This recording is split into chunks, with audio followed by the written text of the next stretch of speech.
नमस्कार विद्यार्थी मित्रों। हवे आगळना लेक्चरमां आपणे जोयुं के प्रवेग अने प्रतिप्रवेग शुं छे अने एने अनुसंधानित दाखला गण्या हता, बराबर छे। हवे एनाथी आगळ आजे वात करीए नियमित प्रवेगी गति एटले शुं। नियमित प्रवेगी गति कोने कहेवाय, व्याख्या समझीए। पहेला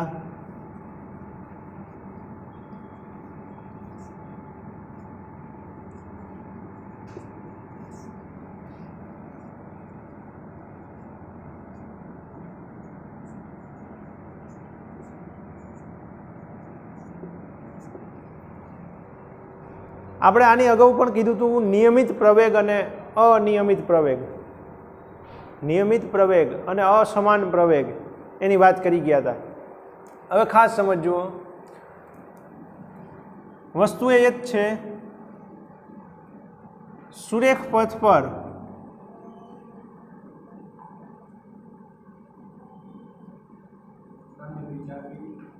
એક જ દિશામાં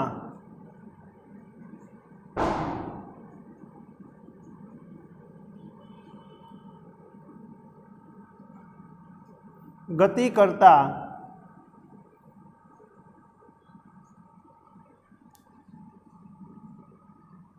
पदार्थना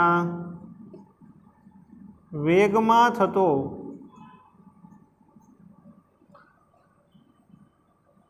वधारो अचल जळवाई रहे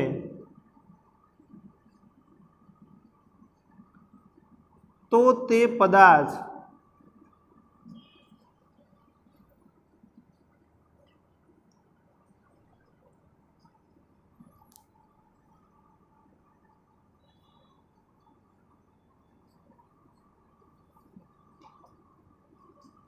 नियमित प्रवेगी गति करे छे तेम कहवाय। सुरेख पथ पर मतलब सीधी रेखा में अने एक ज दिशा में, जो एक ज दिशा में गति करवो जोईए पदार्थ, कारण के वेग अने प्रवेग सदिश राशिओ छे। वेग अने प्रवेग सदिश राशिओ छे, खास याद राखजो मित्रों।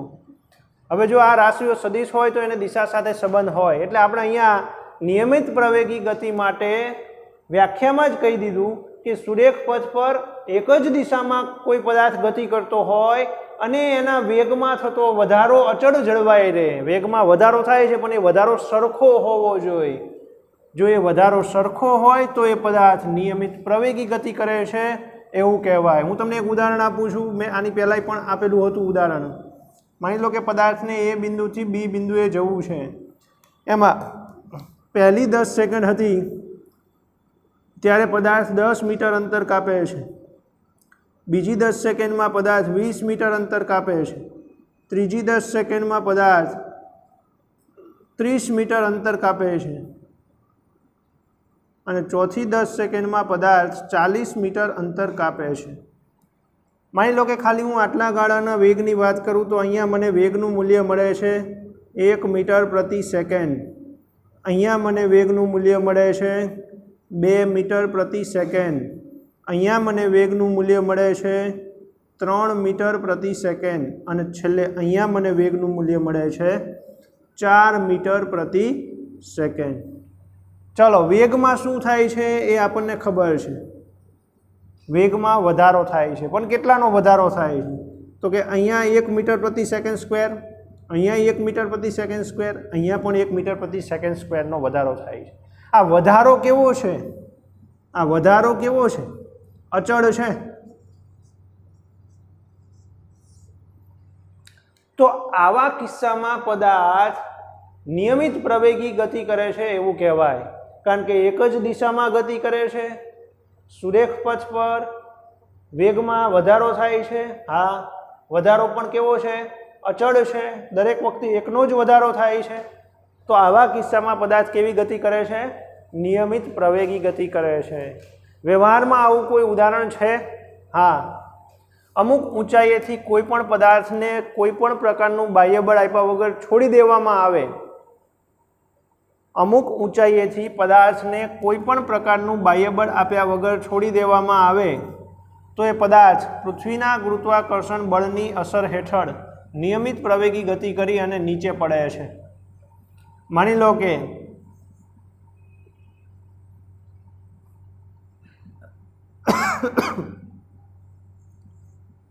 એક દડો છે, આ દડાને કોઈ પણ પ્રકારનું બળ આપીને ધક્કો મારીને નીચે મોકલવાની વાત નથી, ખાલી મુક્ત કરવાનો છે. તમે 3 માળની બિલ્ડિંગ પર ઊભા છો અને ત્યાંથી કોઈ પદાર્થને નીચે ફેંકો છો મતલબ તમે આમ તમારું બળ આપીને નહીં પણ ખાલી છોડી દો છો. કોઈ પણ પ્રકારનું બાહ્ય બળ આપ્યા વગર જો પદાર્થને ખાલી છોડી દેવામાં આવે, મુક્ત કરી દેવામાં આવે તો એ પદાર્થ પૃથ્વીના ગુરુત્વાકર્ષણ બળને કારણે નીચે તરફ નિયમિત પ્રવેગી ગતિ કરી અને પૃથ્વી સાથે અથડાય છે. તો અહીંયા આપણે જોઈએ કે જ્યારે પદાર્થ હાથમાં પકડેલો છે વ્યક્તિ દ્વારા, પદાર્થ માની લો કે દડો અત્યારે ટાવરની ટોચ ઉપર કોઈ વ્યક્તિ ઊભો છે ને એને હાથમાં પકડેલો છે, મતલબ હજુ હાથમાં પકડ્યો છે, શરૂઆત છે, ગતિ હજુ થઈ નથી, મતલબ ગતિની શરૂઆતમાં પદાર્થ કેવો છે? સ્થિર છે એવું કહેવાય.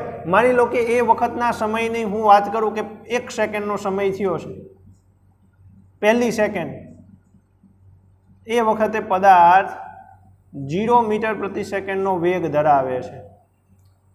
0 સેકન્ડ લખીએ કે હજુ ગતિની શરૂઆત જ નથી એમ.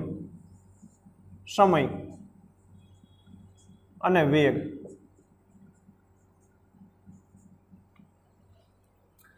પછી દડાને નીચે ફેંકવામાં આવે છે અને 1 સેકન્ડે જેવું ફેંકે છે એટલે 1 સેકન્ડે પદાર્થનો વેગ 0 માંથી વધી અને 9.8 મીટર પ્રતિ સેકન્ડ થઈ જાય છે. બીજી સેકન્ડે પદાર્થનો વેગ 19.6 મીટર પ્રતિ સેકન્ડ થઈ જાય છે. ત્રીજી સેકન્ડે એ પદાર્થનો વેગ 29.4 મીટર પ્રતિ સેકન્ડ થઈ જાય છે અને ચોથી સેકન્ડે જમીન પર અથડાય છે માની લો કે, અને એ વખતે પદાર્થનો વેગ 39.2 મીટર પ્રતિ સેકન્ડ સ્ક્વેર હોય છે. દર વખતે વેગમાં શું થયું છે? વધારો થયો છે. માની લો કે અહીંથી આ ગાળામાં કેટલો વધારો થયો છે? આપણે પ્રવેગના મૂલ્ય લઈએ, વેગમાં વધારો થયો છે. આ ગાળામાં કેટલો વધારો થયો છે? 0 માંથી 9.8 એટલે 9.8 મીટર પ્રતિ સેકન્ડ સ્ક્વેર. ચલો 9.8 માંથી કેટલો થયો? 19.6. 19.6 માંથી 9.8 બાદ કરો એટલે કેટલો વધારો થયો એ ખબર પડી જાય. અંતિમ વેગમાંથી પ્રારંભિક વેગ બાદ કરવો પડે તો મળશે 9.8 મીટર પ્રતિ સેકન્ડ સ્ક્વેર. અહીંયા કેટલો વધારો થયો? તો 39.6 માંથી 29.4 માંથી 19.6 બાદ કરો તો વધારો કેટલો થયો છે એ ખબર પડી જાય. અને અહીંયા પણ મતલબ અહીંયા દરેક પદાર્થના વેગમાં આટલો વધારો થાય છે. હજુ પણ જો ઊંચાઈ વધારે હોત તો પદાર્થ એ પ્રમાણે નીચે ગતિ કરે, વધુ ને વધુ 9.8નો વધારો થતો જાત. આ 9.8નો જ વધારો કેમ થયો? રિયલમાં 9.8નો જ વધારો થાય છે. શા માટે થાય છે એ આપણે 10મા ચેપ્ટરમાં ભણશું. શા માટે થાય છે એ આપણે 10મા ચેપ્ટરમાં ભણશું ગુરુત્વાકર્ષણમાં. અહીંયા આપણે ટાવરની ટોચ પરથી મુક્ત પતન કરતો દડો એ નિયમિત પ્રવેગી ગતિનું ઉદાહરણ છે એવું કહી શકીએ. ટાવરની ટોચ પરથી મુક્ત પતન કરતો દડો એ નિયમિત પ્રવેગી ગતિનું ઉદાહરણ છે. મુક્ત પતન એટલે કોઈ પણ પ્રકારનું બાહ્ય બળ આપ્યા વિના પદાર્થને અમુક ઊંચાઈથી છોડી દેવો, એને મુક્ત પતન કહેવાય. કોઈ પણ પદાર્થ હોય, ચાહે દડો નહીં, કોઈ પણ પદાર્થ હોય એને અમુક ઊંચાઈએથી કોઈ પણ પ્રકારનું બાહ્ય બળ આપ્યા વગર જો છોડી દઈએ તો પદાર્થ આટલા વેગના વધારાથી જ નીચે પડે છે. અને શા માટે પડે છે એ આપણે 10મા ચેપ્ટરમાં જોઈશું. અત્યારે જો વેગમાં એક સરખો વધારો થતો હોય તો પદાર્થ કેવી ગતિ કરે છે? નિયમિત પ્રવેગી ગતિ કરે છે એવું કહેવાય. આ ઉદાહરણ આપણી સમજ માટે હતું. તમારે બુકમાં આ ઉદાહરણ અત્યારે લખવાનું નથી, ખાલી સીધું જ નિયમિત પ્રવેગી ગતિની વ્યાખ્યા અને આવી રીતે વ્યાખ્યા લખવા, ઉદાહરણ આવી રીતે લખવાનું છે. કે ટાવરની ટોચ પરથી મુક્ત પતન કરતો દડો એ નિયમિત પ્રવેગી ગતિનું ઉદાહરણ છે. પછી દડો લખો ચાહે કોઈ પણ પદાર્થ લખો. બરાબર છે? બેસે મગજમાં? આ વાત હતી નિયમિત પ્રવેગી ગતિ. ફરીથી એક વખત જોઈએ. નિયમિત પ્રવેગી ગતિ એટલે સુરેખ પથ પર એક જ દિશામાં પદાર્થના વેગમાં થતો વધારો જો અચળ હોય, વેગમાં વધારો થાય છે પણ જો એ વધારો દર વખતે એક સરખો જ હોય તો પદાર્થ નિયમિત પ્રવેગી ગતિ કરે છે એવું કહેવાય. ટાવરની ટોચ પરથી મુક્ત પતન કરતો દડો એ દર સેકન્ડે અચળ વધારા સાથે, વેગના અચળ વધારા સાથે ગતિ કરે છે અને પૃથ્વી તરફ આવે છે. એટલે એ મુક્ત પતન કરતો દડો એ નિયમિત પ્રવેગી ગતિ કરે છે એવું કહેવાય. બરાબર છે? તો આ વાત હતી નિયમિત પ્રવેગી ગતિની. તો અહીંયા આપણે નિયમિત પ્રવેગી ગતિની વાત કરી. હવે એનાથી આગળ જવું છે. અત્યાર સુધી આપણે પદાર્થના અંતર સ્થાનાંતર, ઝડપ, વેગ, પ્રવેગ, પ્રતિપ્રવેગ અને નિયમિત પ્રવેગી ગતિ અહીંયા સુધીની વાત કરી અને એને અનુસંધાનિત જે કંઈ એની સમજ માટેના દાખલા હતા એ ગણ્યા. હવે કોઈ પણ પ્રકારની ગતિને આલેખ ઉપર દર્શાવવી હોય તો તમે કેવી રીતે દર્શાવી શકો? કોઈ પણ પ્રકારની ગતિને આલેખ ઉપર દર્શાવવી હોય તો તમે કેવી રીતે દર્શાવી શકો? આપણો પ્રશ્ન શું છે સમજો ખાસ.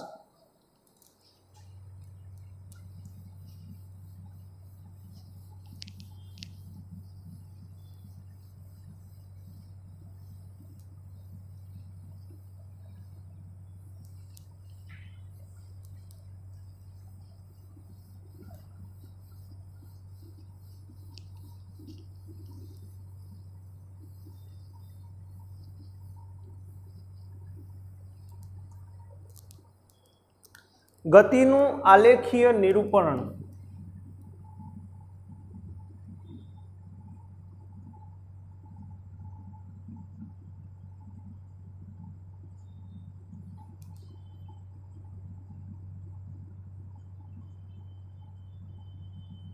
આલેખ ઉપર આપણે આવી ગતિઓને કેવી રીતે દર્શાવી શકીએ?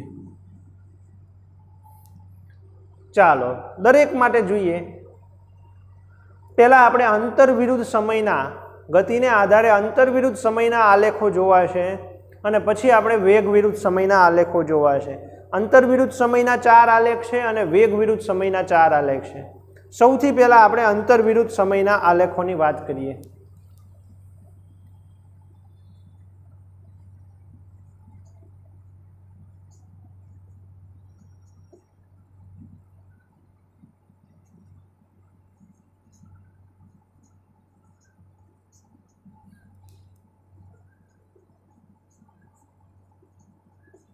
અંતર વિરુદ્ધ સમયના કેટલા આલેખો મળે છે અને કેવી રીતે મળે છે? માની લો કે કોઈ પદાર્થ છે, કોઈ સંખ્યા રેખા દોરું છું. આ સંખ્યા રેખાનો ઉદ્ગમ એટલે 0 છે, આ 10 મીટરનું સ્થાન છે, આ 20 મીટરનું સ્થાન છે, આ 30 મીટરનું સ્થાન છે, 40 મીટરનું સ્થાન છે, 50 મીટરનું સ્થાન છે, 60 મીટરનું સ્થાન છે, 70 મીટરનું સ્થાન છે. બરાબર છે? માની લો કે કોઈ પદાર્થ 30 મીટરના સ્થાન પર છે. અત્યારે કોઈ પદાર્થ છે, એ નામનો કોઈ પદાર્થ છે, એ અત્યારે ક્યાં છે? 30 મીટરના સ્થાન પર. અંતર વિરુદ્ધ સમયનો આલેખ દોરવો છે મારે. કોનો આલેખ દોરવો છે? અંતર વિરુદ્ધ સમયનો પહેલો આલેખ દોરવો છે. કોઈ પદાર્થ ક્યાં છે? 30 મીટરના સ્થાને. અને માની લો કે એ વખતે વાગ્યા છે 10 મિનિટ 10 સેકન્ડનો સમય થયો છે. 10 વાગ્યા અને 10 સેકન્ડનો સમય થયો છે. 10 વાગ્યા છે અને 10 સેકન્ડનો સમય થયો છે ઉપર. હવે 10 વાગ્યે જોયું ત્યારે પદાર્થ ત્યાં હતો. ઉપર 10 સેકન્ડ થઈ ત્યારે જોયું તોય ત્યાં જ હતો. આગળ સમય ચાલ્યો ગયો. 10 વાગ્યા અને 20 સેકન્ડ થઈ ત્યારે જોયું તો પણ પદાર્થ ત્યાં જ હતો. 10 વાગ્યા અને 30 સેકન્ડ થઈ ત્યારે જોયું તો પણ પદાર્થ ત્યાં જ હતો. 10 વાગ્યા અને 40 સેકન્ડ થઈ તો જોયું તો પણ પદાર્થ ત્યાં જ હતો। તો આનો મતલબ એવો થયો કે પદાર્થ કેવી ગતિ કરે છે? પદાર્થ ગતિ કરતો નથી। કેવો છે? સ્થિર અવસ્થામાં છે। કહી શકાય પદાર્થ ગતિ કરતો નથી, કારણ કે સમય 10-10 સેકન્ડના ગાળે આપણે પદાર્થનું અવલોકન કરીએ છીએ, પદાર્થ તો એને સ્થાન પર રહે છે। તો આવા વખતે પદાર્થ કેવો છે? સ્થિર અવસ્થામાં છે, એવું કહી શકાય। હવે સમજો, આને આપણે આ જ ગતિને આપણે આલેખ ઉપર નિરૂપણ કરવી છે।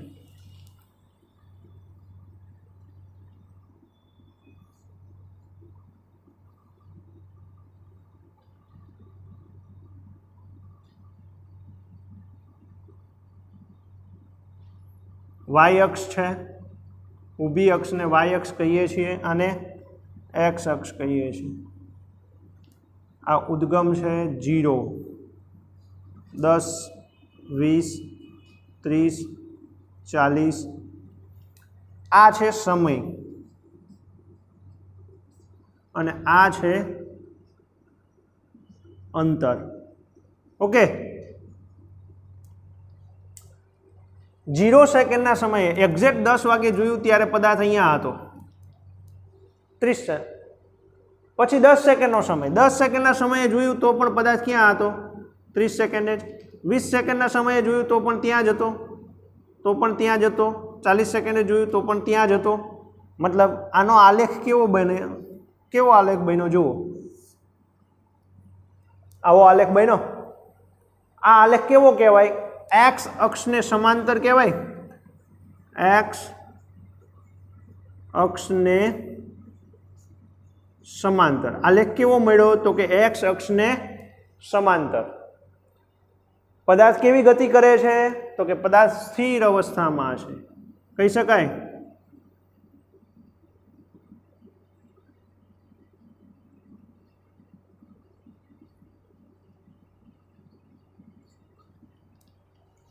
તો હવે આના પરથી આપણને કેટલી ખબર પડી કે જો પદાર્થ સ્થિર અવસ્થામાં હોય તો અંતર વિરુદ્ધ સમયનો આલેખ એક્સ અક્ષને સમાંતર મળે। સમજ પડે છે? જો પદાર્થ સ્થિર અવસ્થામાં હોય તો અંતર વિરુદ્ધ સમયનો આલેખ એક્સ અક્ષને સમાંતર મળે। બેસે મગજમાં? અથવા આનાથી ઉલટું કહી શકો કે જો અંતર વિરુદ્ધ સમયનો આલેખ એક્સ અક્ષને સમાંતર મળે તો પદાર્થ સ્થિર અવસ્થામાં હોય। મતલબ પદાર્થની ગતિ જાણતા હોય તો તમે આલેખનો આકાર કહી શકો, અને આલેખનો આકાર જાણતા હોય તો પદાર્થની ગતિ કહી શકો। સમજ પડે? જો અંતર વિરુદ્ધ સમયનો આલેખ એક્સ અક્ષને સમાંતર મળે તો પદાર્થ સ્થિર અવસ્થામાં છે એવું કહેવાય। બેસે મગજમાં? અથવા પદાર્થ સ્થિર અવસ્થામાં હોય ત્યારે અંતર વિરુદ્ધ સમયનો આલેખ એક્સ અક્ષને સમાંતર જ મળે। બેસે મગજમાં? ઓકે, બીજો આલેખ જોઈએ, ચલો। પદાર્થ પહેલા 0 સેકન્ડના 0 સંખ્યા રેખા પર આ સ્થાન પર હતો પદાર્થ। હવે સમજો, 10 વાગ્યા હતા એક્ઝેક્ટ 10:00। હવે 10 સેકન્ડ પછી જોયું તો પદાર્થ આ સ્થાન પર પહોંચ્યો। બીજી 10 સેકન્ડ એટલે કે 20 સેકન્ડે જોયું તો પદાર્થ આ સ્થાન પર 20 પહોંચ્યો હતો। 30 સેકન્ડ પછી જોયું તો પદાર્થ પણ 30 મીટરના અંતરે પહોંચ્યો હતો। 40 સેકન્ડ પછી જોયું તો પદાર્થ પણ 40 મીટરના અંતરે પહોંચ્યો હતો। તો અહીંયા દર 10 સેકન્ડના ગાળામાં પદાર્થ કેટલું અંતર કાપે છે? 10 મીટર કહેવાય। દર 10 સેકન્ડના ગાળામાં પદાર્થ 10 મીટર અંતર કાપે છે। જુઓ તો સમયના એક સરખા ગાળામાં એક સરખું અંતર કાપે છે। સમયના એક સરખા ગાળામાં એક સરખું અંતર કપાતું હોય પદાર્થ કેવી ગતિ કરે? નિયમિત ગતિ કરે। હવે હું બીજો આલેખ દોરું છું, આના માટે હું બીજો આલેખ દોરું છું। આપણે રફ કામને ભૂસી નાખીએ થોડા મિનિટ।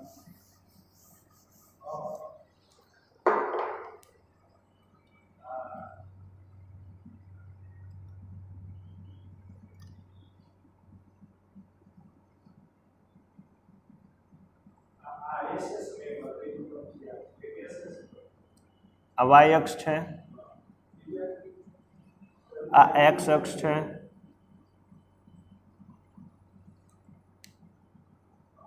10, 20, 30, 40 आ उद्गम है 0, 10, 20, 30, 40 आ समय दर्शावे छे अने आ अंतर दर्शावे छे। ओके, 0 सेकंडे जोयुं त्यारे पदार्थ आ स्थान पर हतो, 10 सेकंडे जोयुं तो पदार्थ आ स्थान पर हतो, मतलब 10 मिनिटना 10 मीटर अंतर काप्युं हतुं। 20 सेकंडे जोयुं मतलब बीजी 10 जोयुं तो पदार्थ आ स्थान पर हतो, त्रीजी 10 जोयुं तो पदार्थ आ स्थान पर हतो, चौथी 10 जोयुं तो पदार्थ आ स्थान पर हतो।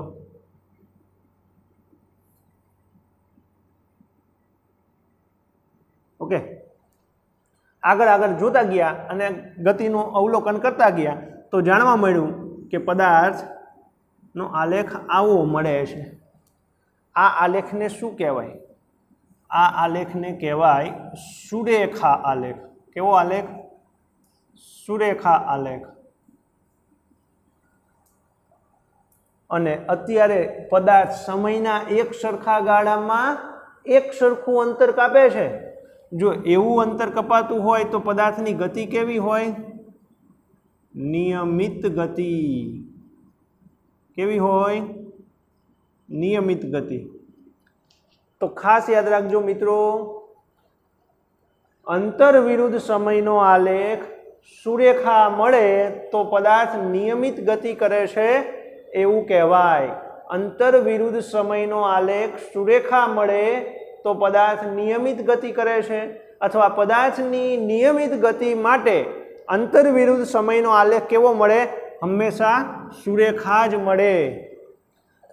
पदार्थनी नियमित गति माटे अंतर विरुद्ध समयनो आलेख हमेशा सुरेखा मळे। आवो आलेख मळे अने आनो आकार सुरेखा छे। बराबर छे। चौथो आलेख जोईए।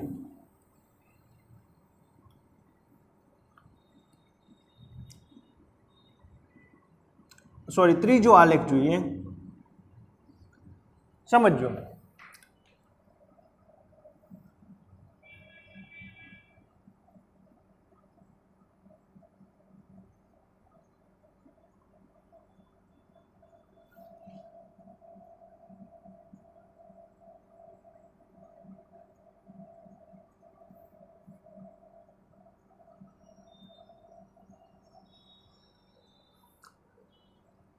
જ્યારે આપણે કીધું એમ કે 10 વાગે ને 0 મિનિટ 0 સેકન્ડ એક્ઝેક્ટ 10 વાગે અવલોકન કર્યું ત્યારે પદાર્થ અહીંયા હતો। હવે પહેલી 10 સેકન્ડમાં અવલોકન કર્યું પદાર્થનું એટલે પદાર્થ 10 સેકન્ડને અંતે આ સ્થાન પર પહોંચી ગયો। બીજી 10 સેકન્ડનું અવલોકન કર્યું એટલે કે 20 સેકન્ડે પહોંચ્યા જ્યારે ત્યારે પદાર્થ આ સ્થાન પર પહોંચી ગયો હતો।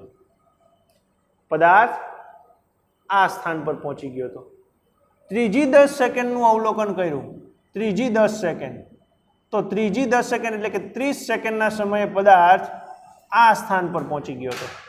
जोजो पहला आ स्थान पर हतो, पछी आ स्थान पर आव्यो, पछी आ स्थान पर आव्यो, पछी आ स्थान पर आव्यो। चौथी 10 सेकंड में अवलोकन कर्युं मतलब 40 सेकंडे तो पदार्थ सीधो आ स्थान पर पहुंची गयो।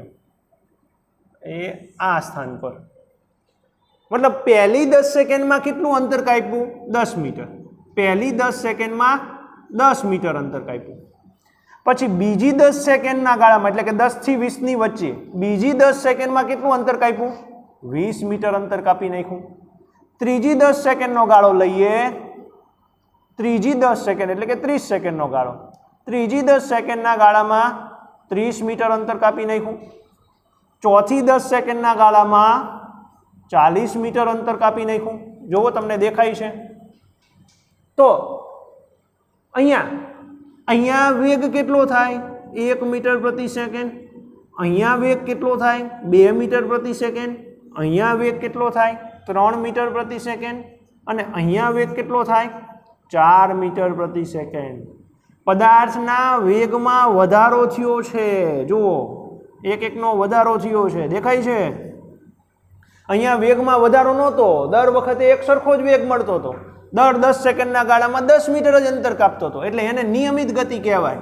જો પદાર્થનો વેગ અચળ જળવાય તો નિયમિત ગતિ કહેવાય, એક સરખા ગાળામાં એક સરખું અંતર કપાય છે।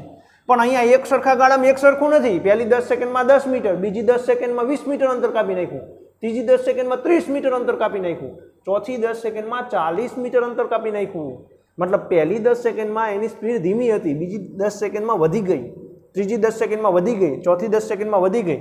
પણ એ વધારો થયો, પણ એ વધારો કેવો છે દર વખતે જુઓ તો સરખો છે। હવે આપણે હમણાં જ કીધું જો વધારો સરખો હોય, વેગમાં થતો વધારો સરખો હોય તો પદાર્થ નિયમિત પ્રવેગી ગતિ કરે છે, કહેવાય। તો અહીંયા પદાર્થ નિયમિત પ્રવેગી ગતિ કરે છે। ચલો આ જ વસ્તુને આપણે આલેખ ઉપર દર્શાવી છે, તો આલેખ કેવો મળે છે જોઈએ। જોજો 10, 20, 30, 40, 50, 60, 70, 80,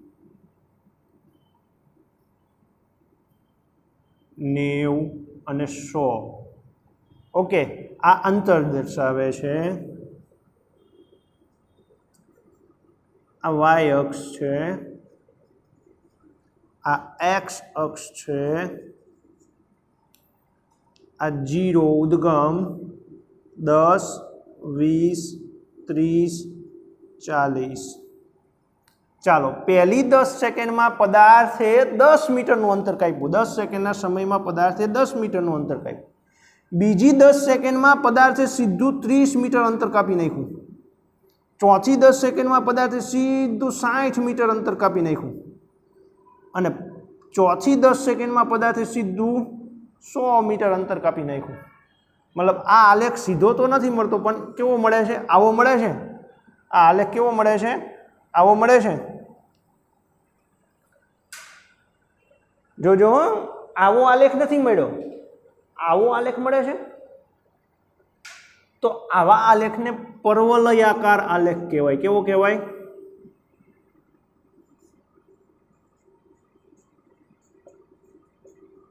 યાદ રાખજો, આ આલેખનો આકાર પરવલયાકાર આકાર કહેવાય। આલેખનો આકાર કેવો છે? પરવલયાકાર। અને આવા કિસ્સામાં પદાર્થ ગતિ કેવી કરે છે? નિયમિત પ્રવેગી ગતિ। તો હવે આપણે યાદ શું રાખવાનું? અંતર વિરુદ્ધ સમયનો આલેખ, અંતર વિરુદ્ધ સમયનો આલેખ જો પરવલયાકાર મળે તો પદાર્થ નિયમિત પ્રવેગી ગતિ કરે છે એવું કહેવાય। અંતર વિરુદ્ધ સમયનો આલેખ જો પરવલયાકાર મળે તો પદાર્થ નિયમિત પ્રવેગી ગતિ કરે છે એમ કહેવાય। આ જ ઉદાહરણ આપણે આમાં દર્શાવ્યું છે, ઉદાહરણ આ જ પહેલાં તમને સમજાવ્યું છે અને આપણે આમાં દર્શાવ્યું છે। પહેલી 10 સેકન્ડમાં 10 મીટર અંતર કાપ્યું હતું, બીજી 10 સેકન્ડમાં અંતર વધી ગયું 20 મીટર, ત્રીજી 10 સેકન્ડમાં એનાથી વધી ગયું, ચોથી 10 સેકન્ડમાં એનાથી વધી ગયું। મતલબ દર 10 સેકન્ડે કેટલું વધતું હતું? 10 મીટર। જો પ્રવેગનું મૂલ્ય ગણો તો અહીંયા પ્રવેગ 1 મીટર પ્રતિ સેકન્ડ, 2 મીટર, 3 મીટર, 4 મીટર પ્રતિ સેકન્ડ। દરેક વખતે વેગમાં વધારો થયો હતો, પણ એ વધારો કેવો થયો હતો? એક સરખો। વધારો એક સરખો થાય પદાર્થ કેવી ગતિ કરે? નિયમિત પ્રવેગી ગતિ। આલેખ દોર્યો તો આલેખ મને આવો મળ્યો। આવો આલેખ શું દર્શાવે છે? તો કે અંતર વિરુદ્ધ સમયનો આવો આલેખ નિયમિત પદાર્થની નિયમિત પ્રવેગી ગતિ દર્શાવે છે। એટલે આલેખ પરથી આપણે પદાર્થની ગતિ નક્કી કરી શકીએ, અથવા પદાર્થની ગતિ આપેલી હોય, તમને એમસીક્યુમાં એમ પૂછેલું હોય કે પદાર્થની નિયમિત પ્રવેગી ગતિ માટે અંતર વિરુદ્ધ સમયનો આલેખ કેવો મળે, તો આપણે શું લખવું પડે? પરવલયાકાર। અથવા અંતર વિરુદ્ધ સમયનો આલેખ જો પરવલયાકાર મળે તો પદાર્થ નિયમિત પ્રવેગી ગતિ કરે છે એવું કહેવાય। તમને આલેખનો આકાર આપી દીધો હોય અથવા આલેખ દર્શાવી દીધો હોય અને કીધું હોય કે આવા કિસ્સામાં અંતર વિરુદ્ધ સમય દર્શાવ્યું હોય, આવો આલેખ દર્શાવ્યો હોય, અને કીધું હોય કે આવા કિસ્સામાં પદાર્થ કેવી ગતિ કરે છે, तो આપણે શું કરવું પડશે? નિયમિત પ્રવેગી ગતિ। બરાબર છે। આગળ જોઈએ ચોથો અને છેલ્લો આલેખ, અંતર વિરુદ્ધ સમયનો ચોથો આલેખ જોઈએ।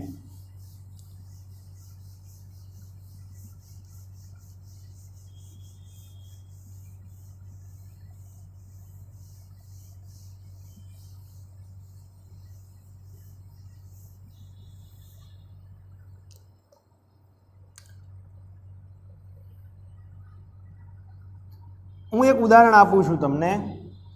માની લો કે 0 મીટરના સ્થાન પર કોઈ પદાર્થ હતો, 10, 20, 30, 40, 50, 60 અને એ વખતે સમય પણ એક્ઝેક્ટ 10:00 મિનિટ ને 00 સેકન્ડ હતી। હવે અહીંયાથી 10 સેકન્ડ વધ્યા, 00 સેકન્ડે જ્યારે જોયું ત્યારે પદાર્થ અહીંયા હતો। હવે 10 સેકન્ડના ગાળે જોયું, 10 સેકન્ડનો સમય થયો તો પદાર્થ 30 મીટરના અંતરે પહોંચી ગયો હતો પહેલાં। પછી બીજી 10 સેકન્ડે જોયું, તો પદાર્થ 40 મીટરના અંતરે હતો, આ બીજા સ્થાને। ત્રીજી 10 સેકન્ડે જોયું તો પદાર્થ ત્યાંથી પાછો વળીને 20 મીટરના સ્થાને પહોંચી ગયો હતો, અહીંયા પાછો વળી ગયો। ચોથી 10 સેકન્ડે જોયું તો પદાર્થ ત્યાંથી 50 મીટરના સ્થાને પહોંચી ગયો, આગળ 30 મીટર ચાલી ગયો। પાંચમી 10 સેકન્ડે જોયું તો પદાર્થ અહીંયા પહોંચ્યો હતો, આ પાંચમું સ્થાન। મતલબ 5 વખત 10-10 સેકન્ડનું અવલોકન કર્યું અને પદાર્થની ગતિ જોઈ। પહેલી 10 સેકન્ડે સીધો અહીંયા પહોંચી ગયો, બીજી 10 સેકન્ડે આટલું ખસ્યું, ત્રીજી 10 સેકન્ડે પાછો 20 ખસીને પાછો વહી ગયો, ચોથી 10 સેકન્ડે પાછો 50 પહોંચી ગયો અને પાંચમી 10 સેકન્ડે પાછો આટલો ખસ્યો। મતલબ અહીંયા આપણે 50 સેકન્ડનું અવલોકન કર્યું, 10 સેકન્ડના ગાળે પદાર્થને જોયો। જોઈએ આપણે આમાં દર્શાવીએ આલેખ પર એ કેવો આલેખ મળે છે।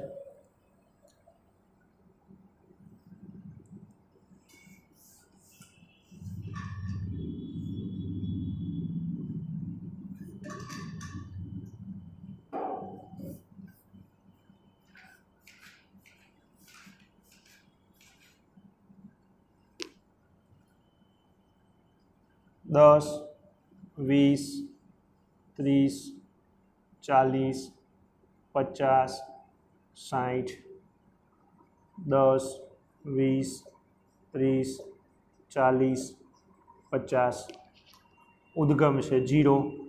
સમય અહીંયા એક્સ અક્ષ પર, ખાસ ભૂલવાનું નહીં, અક્ષ લખવાનું। વાય અક્ષ પર અંતર દર્શાવ્યું છે। ઓકે, ચાલો પહેલી 10 સેકન્ડે પદાર્થનું અવલોકન કર્યું, 0 એ જ હતો પદાર્થ, બરાબર। પહેલી 10 સેકન્ડે જોયું તો પદાર્થ સીધો અહીં પહોંચી ગયો હતો। પછી બીજી 10 સેકન્ડે એટલે કે 20 સેકન્ડે જોયું તો પદાર્થ અહીંયા હતો। ત્રીજી 10 સેકન્ડે જોયું તો પદાર્થ ક્યાં પહોંચી ગયો હતો? અહીંથી પાછો વહી ગયો હતો, 20 મીટરના સ્થાને પહોંચી ગયો હતો। મતલબ ત્રીજી 10 સેકન્ડે આલેખ અહીંયા મળે છે। ચોથી 10 સેકન્ડની વાત કરો તો ચોથી 10 સેકન્ડે ક્યાં છે? ચોથી 10 સેકન્ડે અહીંથી સીધો પદાર્થ અહીંયા પહોંચી ગયો। ચોથી 10 સેકન્ડે ક્યાં પહોંચી ગયો? 50 મીટરના સ્થાને। પાંચમી 10 સેકન્ડે ક્યાં પહોંચ્યો? તો કે અહીંયાથી થોડોક ખસ્યો, 60 મીટરના સ્થાને। ઓકે, ચાલો આ ટપકાને જોડીએ।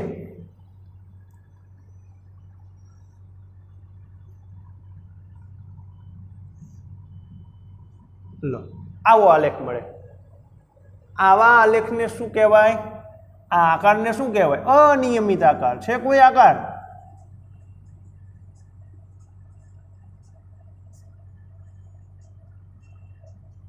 હવે આલેખનો આવો આકાર મળે, પદાર્થ ગતિ કેવી કરે છે? અનિયમિત ગતિ કરે છે, કોઈ ચોક્કસ ગતિ છે નહીં।